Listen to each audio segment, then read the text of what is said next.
The wind moved like breath between the broken stones of Hattusa, curling through shattered arches and empty courts, slipping through the lion gates where kings once rode on chariots wrapped in thunder. It carried with it the cold scent of ash and old bark, the dust of bone-ground roads, and the ghost whisper of prayers once spoken in the language of fire and pact. There was nothing now but silence, save for the sighing of wind through the temples of vanished gods. But once, this place had a heartbeat. Once, the mountains of Anatolia trembled beneath wheels bound in iron, the hoof-beats of warhorses pounding like drums of judgment. In the early light of a long-forgotten morning, a boy stood barefoot at the edge of the citadel, watching the columns of soldiers return through the snow. His fingers clutched a rusted medallion, not his own, and he whispered a name he would never dare speak aloud again. Below, the gates opened with the groan of old stone, and the scent of blood mixed with the sweet rot of pine sap. This was a kingdom built on memory, but governed by fear. The Hittites did not carve monuments for glory, they carved tablets for obedience. Oaths were more sacred than breath. To break a treaty was to curse not only oneself, but generations unborn. Even the storm gods kept ledgers. In a vaulted chamber beneath the royal compound, a scribe hunched over a tablet, his spine twisted with years of silence. He licked the tip of his stylus and pressed it into clay still warm from the fire. Around him, thousands of tablets lined the walls, law codes, treaties, grain inventories, prophecies. A fortress of memory held in earthen form. The flicker of the oil lamp cast shadows across his fingers, cracked and blackened from ink. He paused, hesitated, then wrote, "The king is troubled by dreams." The dreams had come with the frost. The king, wrapped in a robe of tiger skin and stitched bronze, sat still in the hall of storms, staring into a bowl of blackened oil. He did not speak. Not even when the priestess entered with her veil soaked in river smoke. She did not look at him. She only poured the sacred water, stepped back, and whispered, "They say the gods have grown cold." No one replied. But in the silence, a sound trembled through the floor, like the hush before a collapse. In Hattusa, nothing happened without ritual. The breaking of bread, the signing of edicts, even the weeping of widows, all wrapped in ceremony, in song, in scripts that echoed the order of the heavens. The king was not merely a man. He was covenant made flesh, the final word in a chain of divine command. But when the gods themselves go silent, what remains of the voice that speaks for them? Out in the countryside, barley wilted in frost-bitten fields. Shepherds murmured of spirits in the woods. Wolves came too close to the village fires, no longer afraid. And above all, the skies withheld rain. It had been 3 moons since the last offering was accepted. The lamb's entrails had been unreadable. The augurs offered only riddles. The gods were watching, but not answering. At night, in the women's quarters, the queen lit a single candle in the name of her dead daughter. No wailing. No prayer. Just a breath drawn long and slow as she cut a lock of her own hair and placed it in the flame. Behind her, the tapestries showed scenes of order and triumph, kings razing cities, gods delivering plagues upon their enemies, but none spoke of the slow hunger setting in, or the hollowness behind the queen's eyes. Outside the palace walls, rumors spread like smoke. That the king's brother had entered a forbidden grove. That the sacred tablets had cracked in the fire. That a girl had been born speaking in riddles. That the Kaska tribes to the north had crossed the river and taken a shrine. Truth was not important. Fear was. Still, the court maintained the rhythm. The high priest walked the sacred path every morning, sprinkling salt and wine over the threshold stones. The scribes recorded the appearances of stars. The kitchen fires were lit with wood from the god tree grove, as always. No one dared change the pattern. For in Hittite belief, the world was not governed by chaos, it was governed by agreements, by bindings, by exact repetitions. Even the gods were bound by oath. But the king was growing restless. In the deepest chamber of the palace, he summoned the chief diviner. The man arrived wrapped in linen soaked with juniper smoke, his hands trembling. The king offered no greeting. Only one question: when did the gods begin to turn? The answer did not come in words, but in silence, long and sharp. Finally, the diviner whispered, when we broke the vow we did not know we made. The king did not sleep that night. He walked the halls of the old citadel, listening to the wind rasp against the broken tiles. He passed the garden where his father once offered sacrifices beneath the full moon. He passed the tower where his son had fallen to illness. He passed the chamber where treaties were sealed in blood and honey. Every stone remembered more than he did. And then he heard it, faint, but clear. A bell chimed from the direction of the temple. Just one note, and then stillness. The temple stood abandoned, or so they believed. The last priestess had vanished 2 winters ago, swallowed by a flood. But the bell had rung. Someone, or something, had rung it. By dawn, nothing remained. The bell rope lay cut in the dust. The altar had been stripped clean. But on the eastern wall, drawn in ochre no longer fresh, was a single symbol, a broken tablet, surrounded by weeping eyes. The king did not speak of it. He returned to his chamber and summoned no one. But the scribes recorded a decree that day: all offerings must now include the ash of past rites. What had once been sacred must now be burned, consumed, and offered anew. Some took it as a sign of renewal. Others, a sign of desperation. In the weeks that followed, the rites grew more elaborate. Animals were sacrificed by the dozen. Bread was kneaded with powdered silver. The river was dyed with crushed berries and rose oil.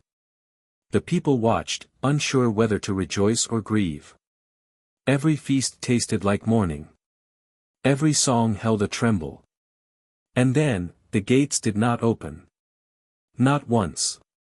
Not for travelers. Not for scribes. Not even for messengers from the south. The great lion gate, carved with such precision and pride, remained shut as winter crept across the plateau. Snow fell not in flurries but in silence. The sky turned to iron. And the dreams returned. In one, the king stood atop the citadel, his arms covered in vines. Below, the city burned with no flame. In another, a child held a clay tablet that melted in her hands like wax. Always, the same voice whispered, balance must be paid. One morning, the king vanished. No word. No trace. Only his sandals left beside the temple door, placed precisely. Some say he went to plead with the gods himself. Others say he walked into the mountains to let the wind finish him. But the scribes did not write his death. They left his name incomplete, unfinished, as if hoping he might return, or fearing what might happen if they sealed the record. And so, the silence deepened. The kingdom, once built on pact and proclamation, fell into whisper and wind. The gods did not answer. The people stopped asking. Only the stones remained, cold and waiting, bearing the names of those who once believed the world could be shaped by words. And somewhere, beyond the walls of Hattusa, another road stretched into the hills, toward fire, or frost, or the flicker of a new power rising. A door not yet closed. A breath not yet exhaled. A white crane drifted like silence over the copper ridges of Cappadocia, its wings motionless against the dying light. Below, frost cracked across the blackened fields, and the wind swept through empty vineyards, rattling dry husks like old bones. The village at the base of the cliffs had been deserted for days. Doors hung loose on their frames, herbs rotted in shallow clay bowls, and the scent of fennel and smoke lingered where voices no longer did. The silence was not peace. It was abandonment. A world holding its breath. And still, in the hush, a single bell rang from deep in the hills. Once. Then never again. Long ago, before the wind grew cruel and the gods indifferent, these lands pulsed with the breath of empire. The Hittites had come like thunder, stone-chested and sworn to heaven. Their cities carved into rock, their treaties etched in silver, their bloodlines traded for peace. They worshipped not one god but thousands. Every tree, every mountain, every storm was spirit-bound. Their world was full of watching eyes. Within the walls of Hattusa, the city of kings, life unfolded not by freedom, but by form. Behind the blue veil of a high chamber, a foreign queen adjusted the hem of her veil. It was dyed linen from Ahiua, threaded with gold and stitched with the seashells of her homeland. She had crossed oceans in silence to become the hinge between two empires. Her language, soft with sea wind and morning, was strange here. But she had learned quickly. To survive in Hutti, one must listen before speaking and bleed before asking. She had given the king 2 sons. The elder, quiet and sickly, clung to the hem of her cloak when the drums sounded. The younger still smelled of milk and ash. But bloodlines were not enough. Marriage was not enough. A queen had to believe. And faith was hard when the gods had grown quiet. In the temple of Arina, where the sun goddess once burned brightest, the priestesses gathered for ritual. Naked beneath woolen cloaks, they stood in silence while salt water was poured over their feet and cedar smoke wreathed their heads. They murmured ancient prayers in voices so low, the stone seemed to absorb them. But something had shifted. The sacred fire would not light. The oil refused to rise. A priestess cast the entrails of a lamb onto the altar and saw only confusion, no spiral, no message. Just red meat and silence. And yet, the rites continued. Because in the Hittite world, gods did not need to love you. They needed only to be obeyed. The king, flanked by scribes and shield-bearers, emerged from the inner sanctum at dawn. His robes were layered in storm-colored wool and lined with the pelts of foxes caught beneath the northern moon. His hair, oiled with resin, was combed to precision. His face unreadable. The court bowed low. The rituals had been followed. The gods had been petitioned. Grain had been spilled. Blood had been taken. But the frost did not lift. And the people began to murmur. They whispered that a boundary had been crossed. That a secret treaty with Egypt had defied an older oath. That the queen's people carried an old curse. That the gods had turned their faces away. In the kitchens, cooks wept quietly as they ladled broth without meat. In the granaries, the rats outnumbered the guards. In the stables, the horses refused to eat. Still, the scribes wrote that all was well. That the rituals had been fulfilled. That the gods required more. More lambs. More salt. More silence. Outside the city, in the outer farms, a girl was born in the dead of night. Her mother died before sunrise. The midwife wrapped the baby in wool and marked her forehead with soot. No one spoke her name. Not yet. Not when the birds had flown west in winter.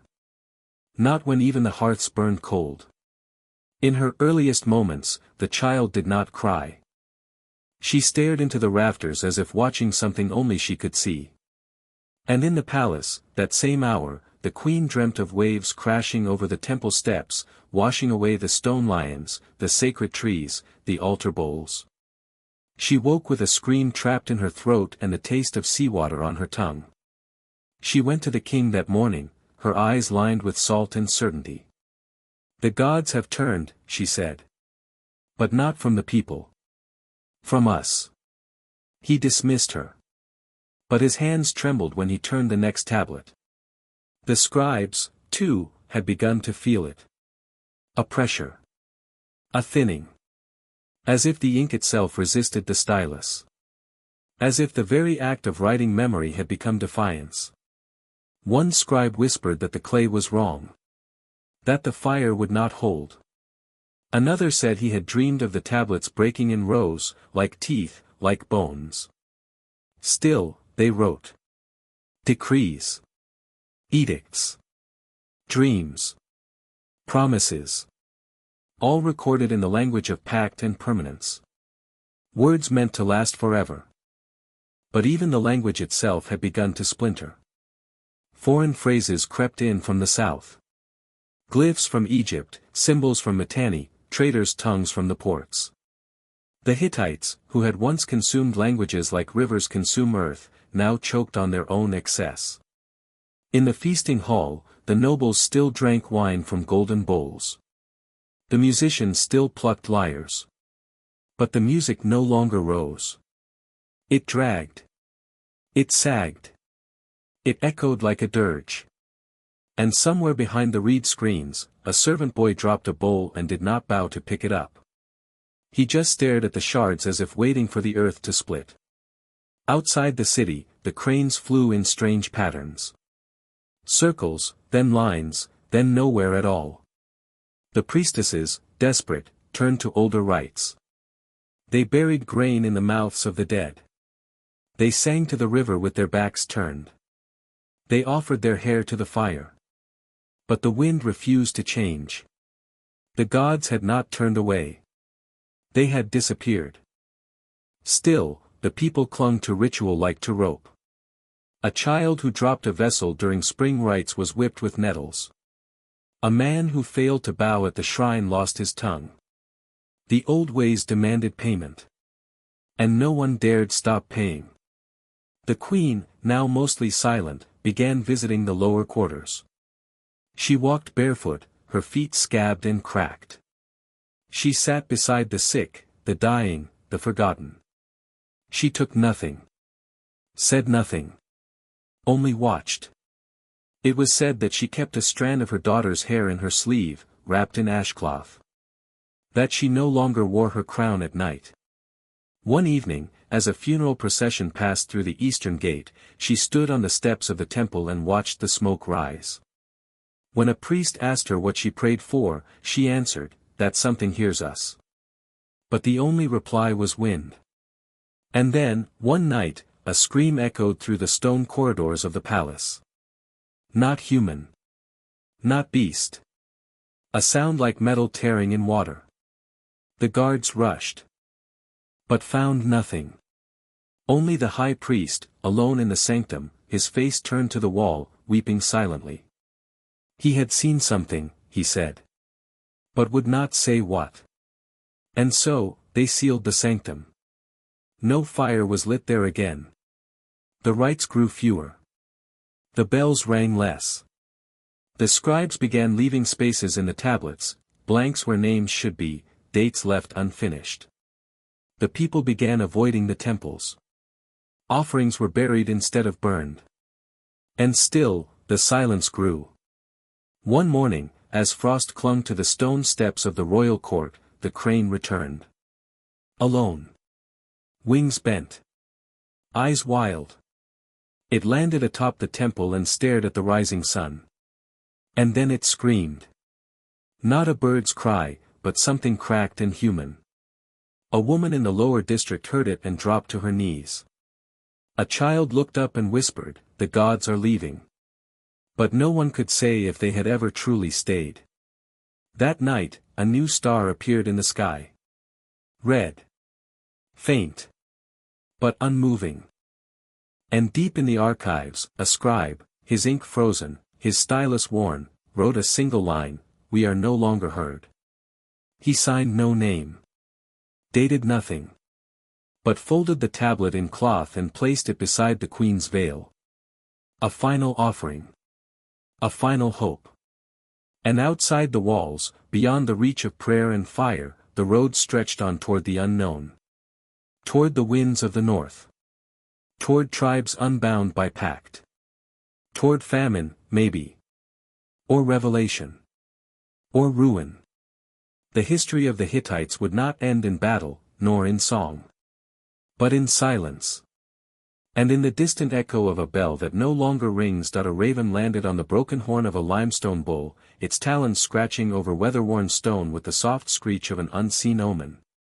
Below, the citadel of Hattusa stood half-shrouded in winter mist, each stair and tower half-remembered by time. The frost clung like breath to the arches and gates, and the sky above bore the color of bruised iron, unmoving, unmerciful. On the road leading upward from the eastern gate, ruts carved by generations of wheels froze into brittle scars. The wind had not yet risen, but the cold carried weight. It pressed against flesh and bone alike, drawing breath slow, making memory feel heavier than time. A boy with black ash in his curls knelt at the edge of a cistern. He plunged his hands into the icy water with a gasp too proud to voice. His knuckles were cracked, his tunic patched and thin.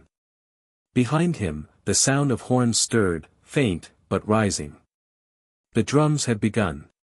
He looked up, but did not stand. There was no place in the procession for those like him, bastards of the lower city, nameless sons of handmaidens and temple guards. Yet still, like every year, he listened. Up on the stone causeway, the king emerged. Wrapped in cloaks dyed with crushed indigo and threaded silver, he walked as if the stone itself had bent to him. Beside him stood no gods, no priests, only shadows in hoods and the weight of his silence. His hair was combed to perfection, his ringed fingers tight around a staff shaped like a lightning bolt.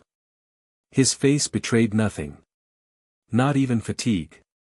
But those close enough saw it in the details, the thinness around the eyes, the twitch at the corner of his jaw. These were not days of triumph. These were days of calculation, where each breath risked bringing collapse. The Casca had taken 3 outposts by the river. Grain shipments from the Halys had failed. The envoys from Egypt had not come. But still, the rites continued. Because the Hittite world was not built on conquest alone, it was carved by pattern. Everything had a place. Every hour a rhythm. Every action, a prescribed gesture, a memory acted out again and again until time itself became obedient. The king entered the Hall of Storms beneath the carved wings of Tarhunt. Inside, the air was thick with pitch smoke and the bitter scent of old offerings. Braziers hissed with cedar and black salt. The storm god's idol loomed above them, cracked at the base, but still standing, its eyes inlaid with lapis, its hands reaching to nothing. A priest approached with a bowl of water mixed with ash. He knelt, trembling, then offered it without looking up. The king dipped his fingers into the bowl. The water was warm, but it smelled of iron. For a moment, his lips moved, perhaps in prayer, or curse. No one knew. Behind the silence, the wind finally began to rise. Outside, women in the lower city ground barley for festival bread, their hands moving in rote rhythm. Songs older than conquest whispered between them, some low, just above breath. They did not speak of the omens, or of the boy who drowned last week in the sacrificial pool. They did not ask why the moon rose with a red edge. They did not ask why the goats refused to give milk. They simply ground the grain. Inside the citadel, a messenger was brought forward, mud still frozen on his boots. He knelt before the dais, holding out a scroll sealed in pitch and leather. No one opened it. The seal was broken. The punishment for such a thing, by law, was death. But the king waved him away, silently, and the scroll was dropped into the brazier. Let the gods read it in smoke. A scribe stood nearby, tablet in hand, stylus poised. But he did not write. He stared at the flames, then whispered, "The ink does not take." Later that day, a procession of oxen was brought to the temple square. The lead animal stumbled. Its eyes were milky, its legs too thin. The priest declared it a bad sign. The offering was burned anyway. That night, the king sat alone in the chamber of bronze mirrors, a chamber built for the whispering of gods. No torches burned. Only oil lamps, their flames reflected in endless gleams of silver and shadow. Here, the king once received visions, dreams sent by the heavens. Now, only the flicker of flame. He placed both hands on the mirror. Watched his reflection tremble. He saw not a king, but a man held hostage by legacy. The drums began again, low and distant. It was the rite of renewal. Across the city, torches flared to life. Men and women donned cloaks of deer hide. Ash was smeared across brows. Children were led to the sacred hearth and offered tokens, stones carved into the shapes of grain and bread, small bundles of wool and bone. A child whimpered as the fire was lit. The priestess sang louder. Offerings were cast into the flames, figs dried in honey, a bowl of oxen's liver, a single strand of hair from the king's youngest son. The smoke rose thick and slow, curling around the standing stones as if seeking something, or someone, long gone. In the crowd, the boy from the cistern stood at the edge, his toes numb against the stone. He had nothing to offer. Nothing to burn. So he watched. And when the flames surged, he saw something shift in the smoke, not a god, not a face, but a shape. A gesture. A figure stepping backward into the dark. The rites ended with silence. No breeze came. No birds called. Only the slow hiss of ash cooling. That night, across the upper city, a clay tablet cracked in its archive shelf with a sharp, echoing snap. The scribe who found it swore he heard a voice inside the sound. He did not sleep again. The next morning, the queen walked alone through the garden of pillars. Her fingers brushed frost from the petals of the last night-blooming lilies. She stopped before the statue of the goddess Ishtar, her eyes tracing the face now worn smooth by time. She whispered nothing. Only watched. The statue had once stood at the very center of power. Now moss clung to its base. The offerings were fewer each season. The wine left at its feet had frozen in the night. And yet, the queen knelt. Not in obedience. But in mourning. She placed her hand on the cold stone, and through her touch flowed every secret she could not speak, of the daughters buried, of the treaties frayed, of the silences between her and the king. Of the gods who no longer answered. Far below, in the marketplace, the people had begun trading charms again, old bones wrapped in red thread, beads carved with ancient signs. Not for fashion. But for protection. The sense of unraveling had become shared. Even the birds had stopped nesting on the temple roof. By dusk, the mist returned. It crept low through the streets, curling around doorways, seeping into the very joints of the city. And with it came a sound, not wind, not breath, but the soft groan of wood warping, of something once tightly bound beginning to split. That night, no one spoke at dinner. Even the king, seated at his long stone table, ate in silence. His sons did not ask questions. The wine was sour. The bread dry. A servant entered with the evening's omens.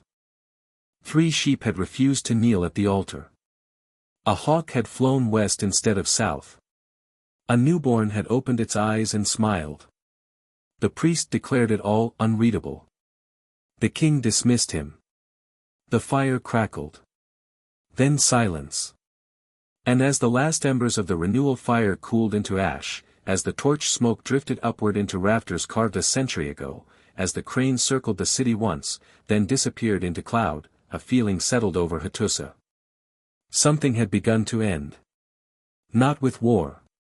Not with rebellion. But with the quiet failure of meaning. The gods had not spoken. But neither had they stopped watching.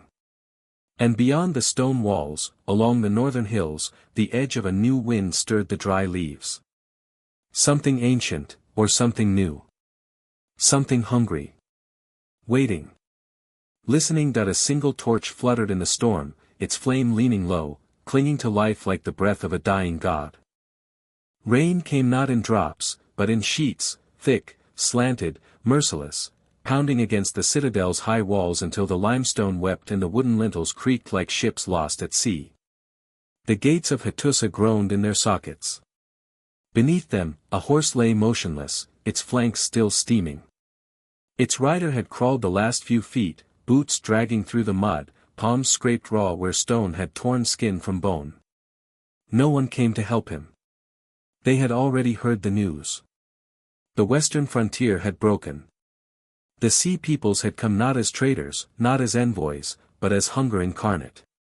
Like waves devouring the edges of a coast, they moved without pattern, without mercy. Villages burned overnight. Fortresses fell in silence. Smoke rose on the edge of every map. They were not bound by treaties.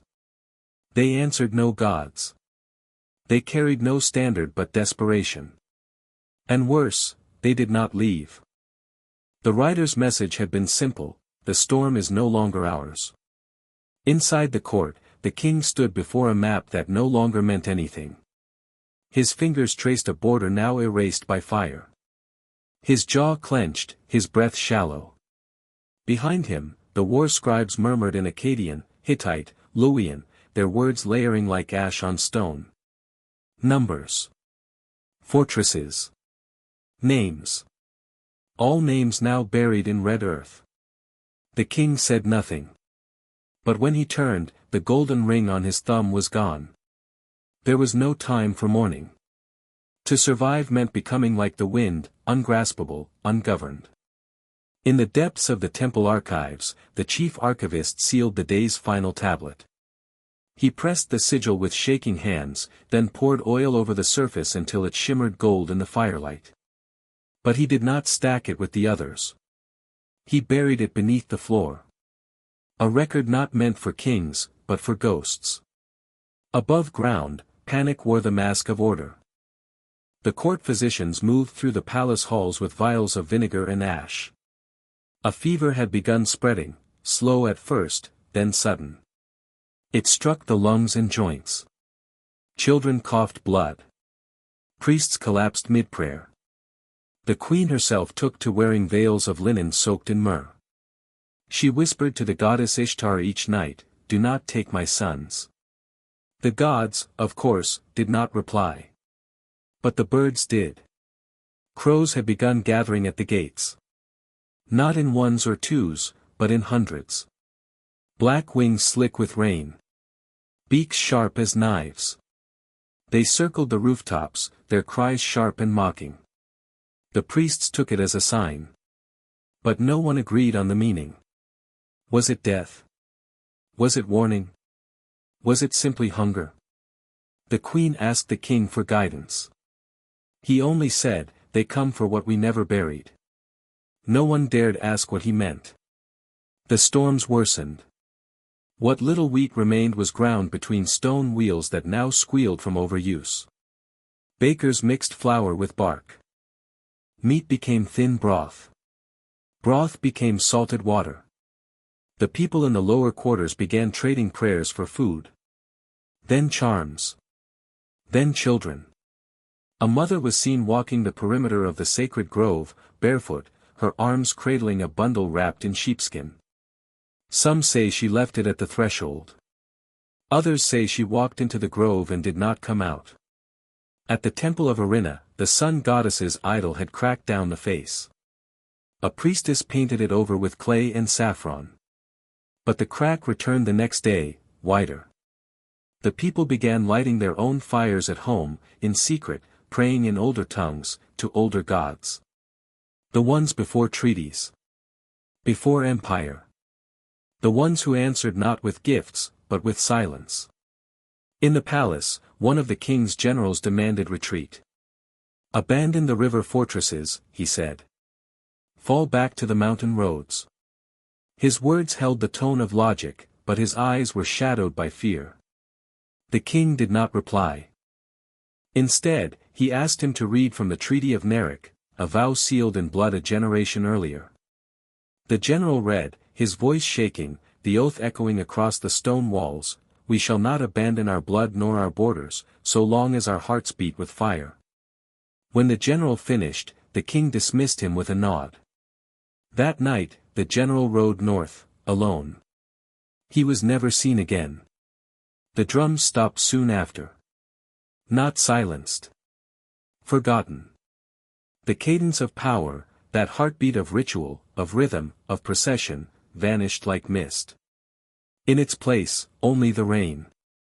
Only footsteps echoing too loudly in hallways too empty. The palace dogs went feral. The sacred pool dried up. And in the lower city, the cistern overflowed, but the water tasted of copper. Still, the king held court. He wore no crown, only a hood. He sat not on the throne, but on the stone steps below it. Around him, the survivors of war, the captains who still answered, the scribes who still recorded, the priests who still dared to speak.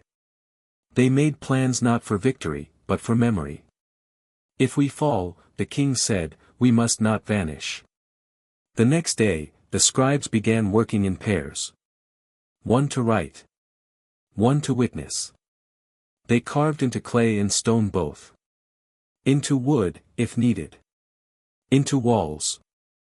They recorded not just law and battle, but birth, speech, weather, dreams. What had once been history became liturgy. Each word a hope. Each name a resistance. A child born that day was named Ashaliah, she who remains. The queen kissed her brow and placed a feather in her hand. Not for beauty. For flight. The sea peoples came again by dusk. This time, not in boats, but overland. Raiders, outcasts, sons of fallen kingdoms. Their tongues were strange. But their violence was fluent. The western gates held for 3 hours. Then splintered. What followed was not a siege. It was unraveling. The guards fought. Some fled. The temples were looted. Then set alight.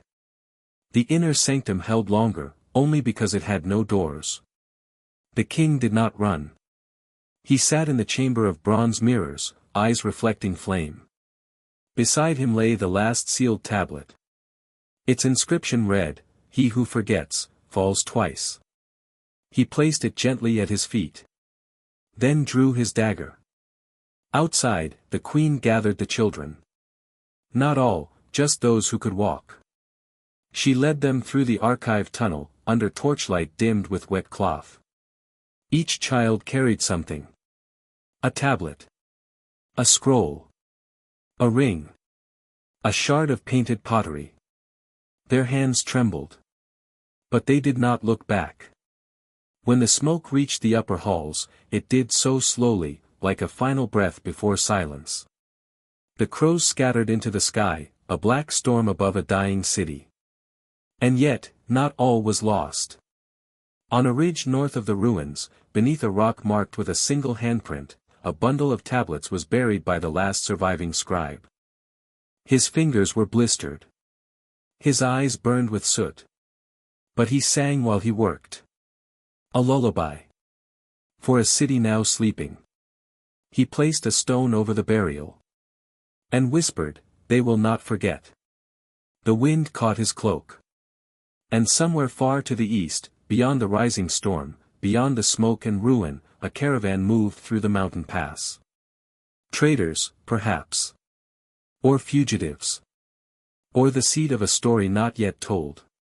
And so the memory of Hattusa did not end in fire. It escaped, on feet blistered, in hands bloodied, through words carved beneath the ground. Waiting to be read. Waiting to be remembered, the wind carried no sound that morning. Only the breath of the land, dry, hollow, and waiting.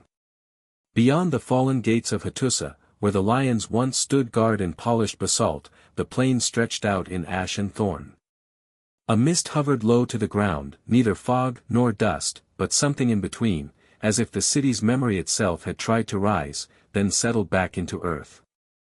Birds no longer circled the rooftops. Dogs no longer howled. There were only footprints in the mud. Small ones. Bare. Leading east. They had left before dawn, the queen and her companions, wrapped in woolen cloaks soaked through from rain and grief. She held her youngest to her breast.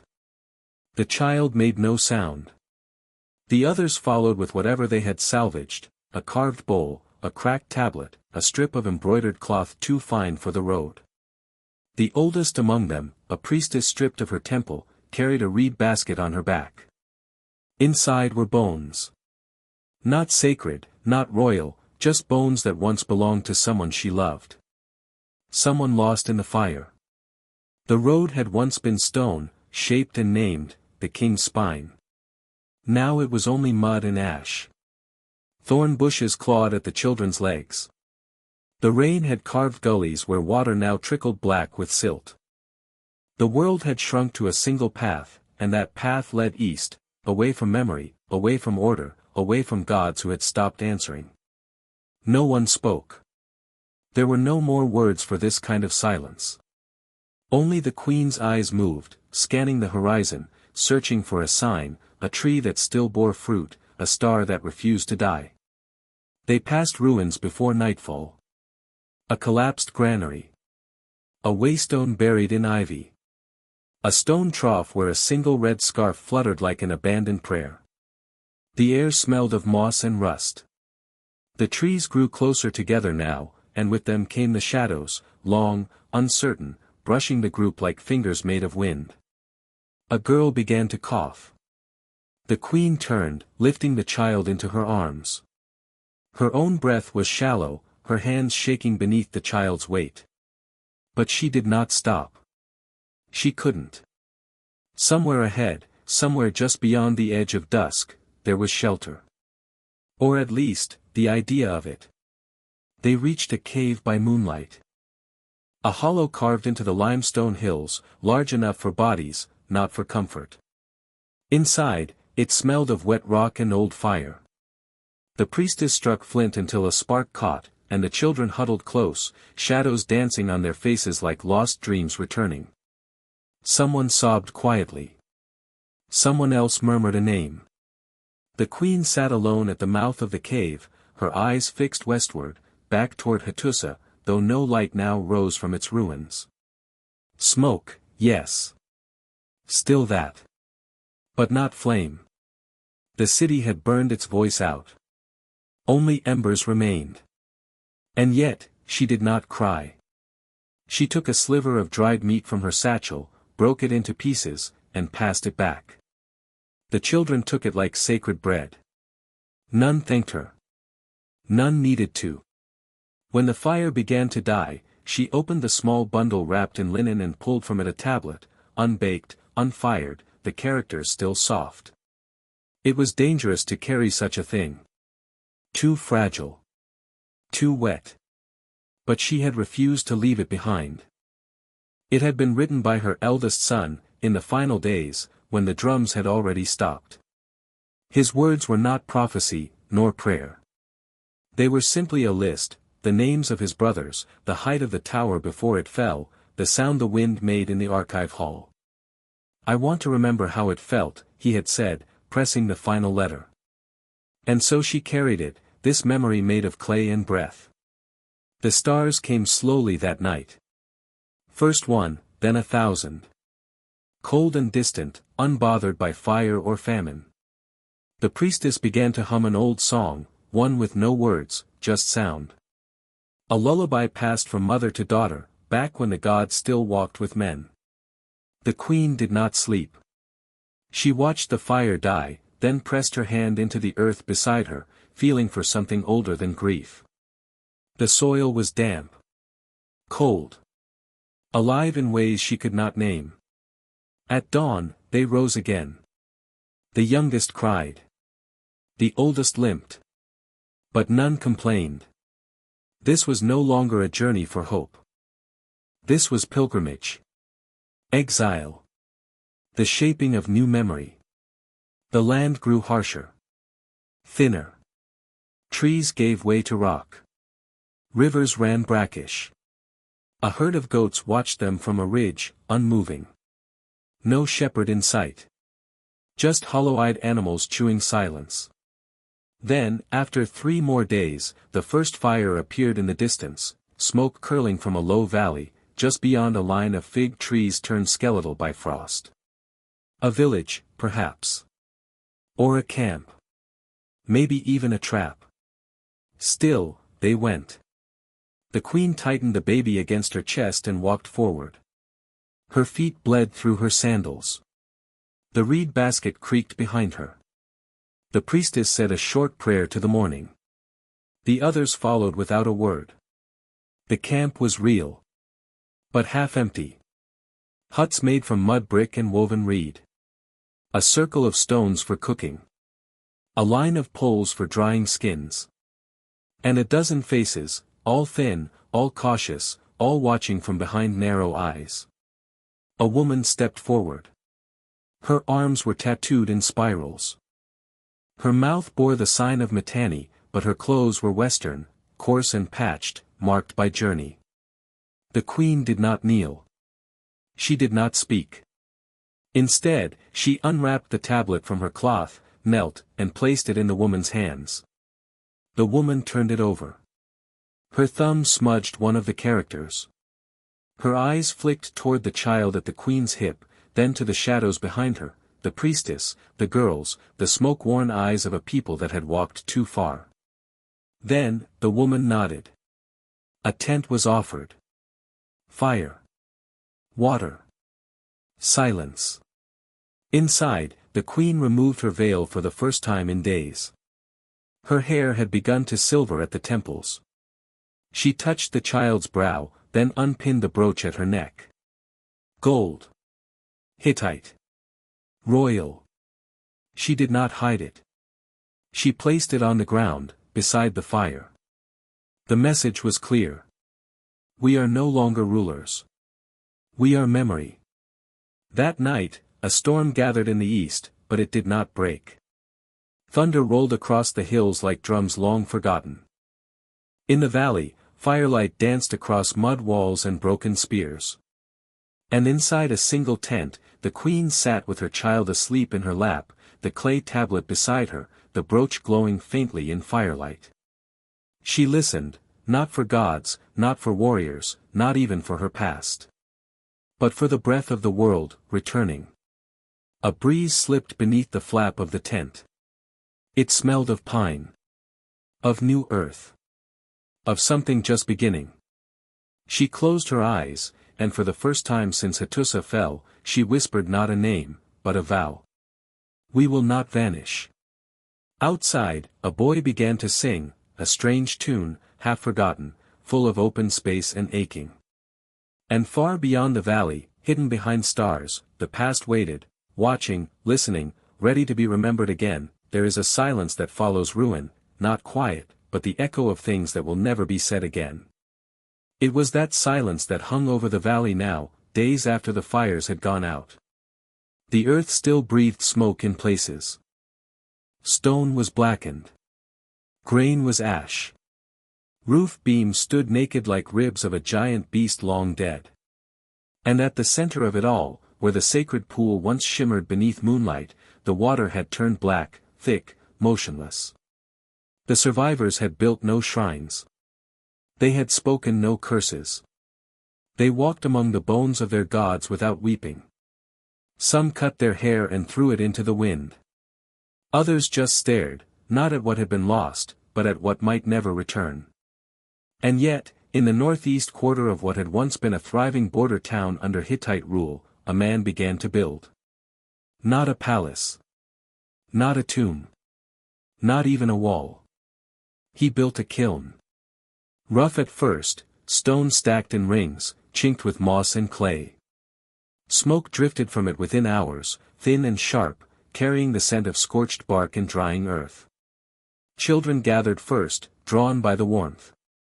Then elders. Then others. Not to worship. Not to question. Just to be near something still making. The man spoke little. He was not a priest, nor a prince.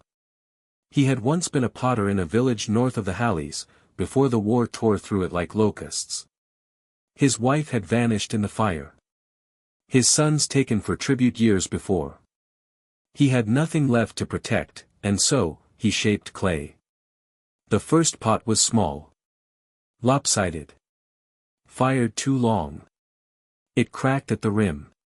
He buried it. The second held. He filled it with salt and placed it on a flat stone at the center of the ruined square. No one took it. But no one touched it either. It became known. By the sixth day, others had begun to shape their own vessels. Some for oil. Some for grain. Some for nothing at all. Just to feel the weight of something that might last. The air around the kiln changed, grew denser, almost sacred. Not in the way temples were, with incantations and blood, but in the way a mother watches a sleeping child. The act of forming, of burning, of creating, became prayer. Nearby, an elder woman began pressing symbols into wet clay before it hardened. Not language. Just marks. Loop's eyes. Hands. A record, perhaps, of nothing specific, but of being here. Of still existing. A boy found a shard from a temple wall, carved with the face of a god now forgotten. He placed it beside the kiln, not as offering, but as memory. And still the fire burned. Ash gathered on their shoulders. The kiln breathed in and out. Some spoke of rebuilding. Others only listened. At night, the stars returned, cold, sharp, indifferent. Wolves howled from the edges of the valley, but they did not come close. As if even they sensed the perimeter of something that did not belong to them. One night, a girl wandered beyond the ring of firelight. She had been born during the siege, her cries masked by thunder. Her mother called after her, but the girl did not return until dawn. In her hands was a smooth black stone, warm to the touch. She said she found it buried in the ash. The old woman took it. Held it close. Said nothing. And placed it inside the kiln. The fire hissed once, like a breath held too long. Then resumed its glow. Days passed. Then weeks.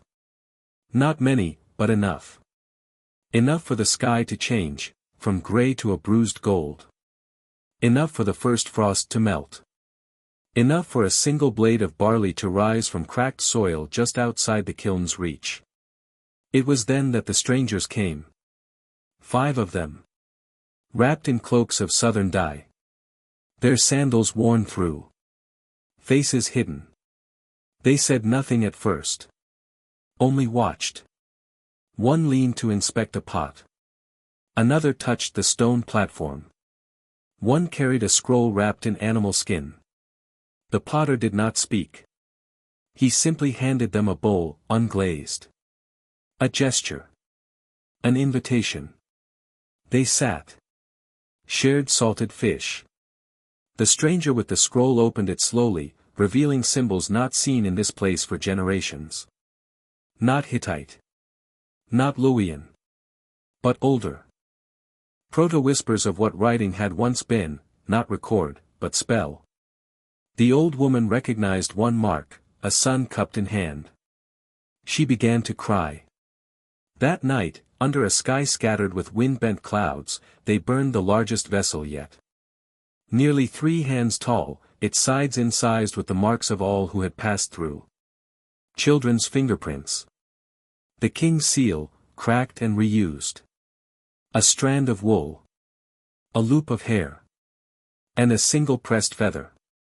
They placed it at the heart of the kiln. The fire rose higher than it ever had. And from the flames came not voice, not vision, but warmth. That pure, defiant warmth. Not of gods. But of people. Of breath. Of memory refusing to be erased. At dawn, the pot remained intact. Whole. The strangers left before midday. One of the children tried to follow them, but lost their tracks at the river's bend. Only ash remained. But something had shifted. The potter now smiled as he worked. The children began to sing, softly, in tones that carried more shape than word. The old woman began teaching again, not language, not law, but rhythm. Pattern. How to carry a tune so it would survive the tongue. And the queen, watching from the ridge above the valley, wrapped her child tighter and whispered, "This is not a grave." Because it wasn't. It was beginning again. Not in stone. But in clay. Not in conquest. But in warmth. Not by decree. But by hand. One by one. Pot by pot. Memory began to root itself again. And though the crows still circled. Though the ruins still smoked. Though the maps no longer held meaning. Something beneath the soil stirred. A hum. A thrum. A fire still breathing. And beyond the hills, far beyond where the river met the broken edge of empire, a caravan moved slowly under moonlight. Carrying salt. Carrying stories. Carrying a pot, black-glazed, fire-kissed, etched with a single mark, a sun. In a hand. Carried not for sale.